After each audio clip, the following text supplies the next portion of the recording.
एमडीके tutorial रे आपण मानकु स्वागत। जातीय कवि वीरकिशोर दासଙ୍କ द्वारा रचित आस उत्कळीय पद्यटी को वर्तमान आमे जानिबा। पद्यटी को जानिबा पूर्वरु कविଙ୍କ विषय रे आलोचना करिबा। ओडिया साहित्य रे कवि वीरकिशोर दास जातीय कवि भाव रे परिचित। से 1896 मसिहा नवेम्बर मास 23 तारिख रे जगतसिंहपुर जिला अंतर्गत पुनंग ग्राम रे जन्म ग्रहण करथिले। से एकाधारे जणे देशवत्सल, मानववादी, गांधी दर्शनवादी तथा उग्र जातीयवादी कवि थिले।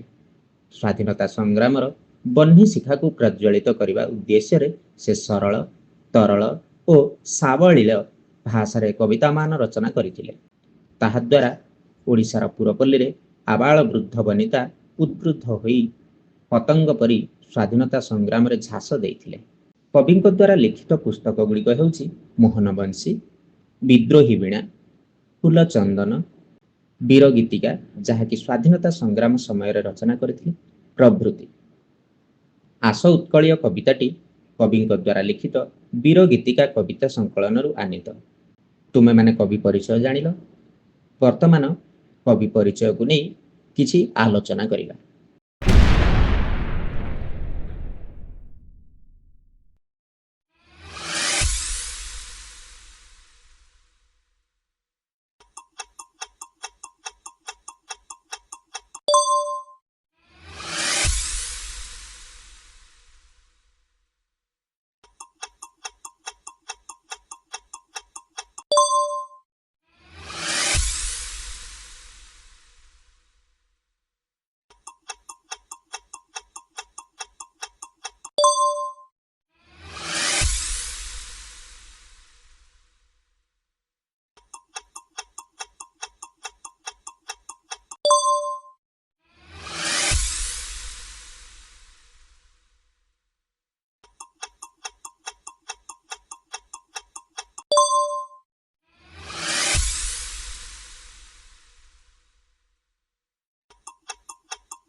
उत्कळीय शुण सर्वे मिली ए देश जातिर पूर्व कथा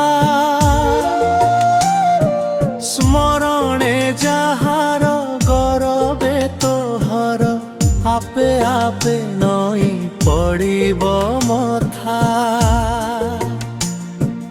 बक्सी जगबंधु चंदन हजूरी गलेणी उभे अमर पथे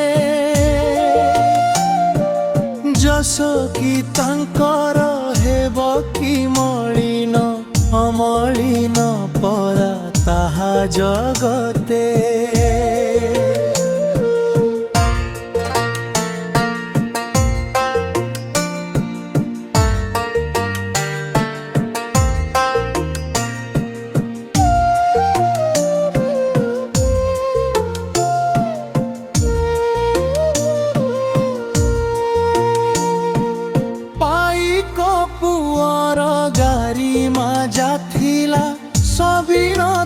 जागे देला हुती से जाति दायाद आमे तो सरबे बोली हे बांगे से ही विभूति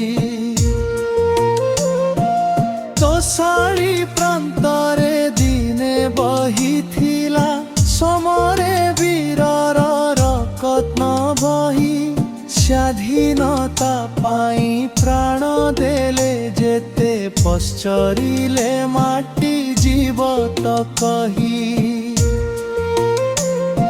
शांति मैत्री प्रीति ସ୍ମୃତିପୂତ ବାଣୀ ଯହି ସ୍ଫୁରୁଥୁଲା ପ୍ରତି ଅନ୍ତର ଭରି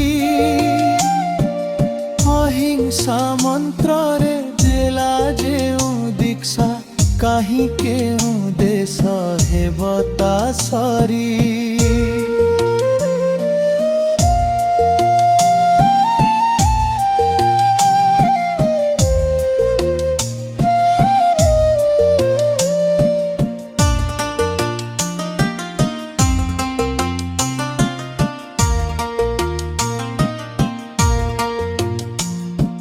ଜାତି ପାଇଁ ଦିନେ ବାଳୁତ ଧରମା ଝାସିଥିଲା ପ୍ରାଣ ସାଗର ଜଳେ ଲିଭିବ କି ତାର ଅଲିଭା କାହାଣୀ ଥିବା ଯାଏ ନର ଧରଣୀ ତଳେ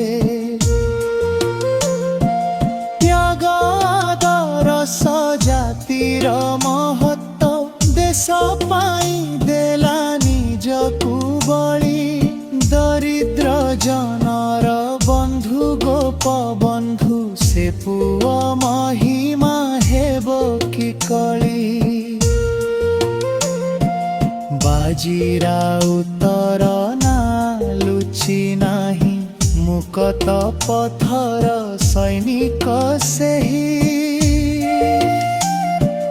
ତରପଣ କର ସେ ନାମ ଉଚ୍ଚାରି ସ୍ୱାଧୀନ ସଂଗ୍ରାମ ପୁରାଣୀ ଫେରି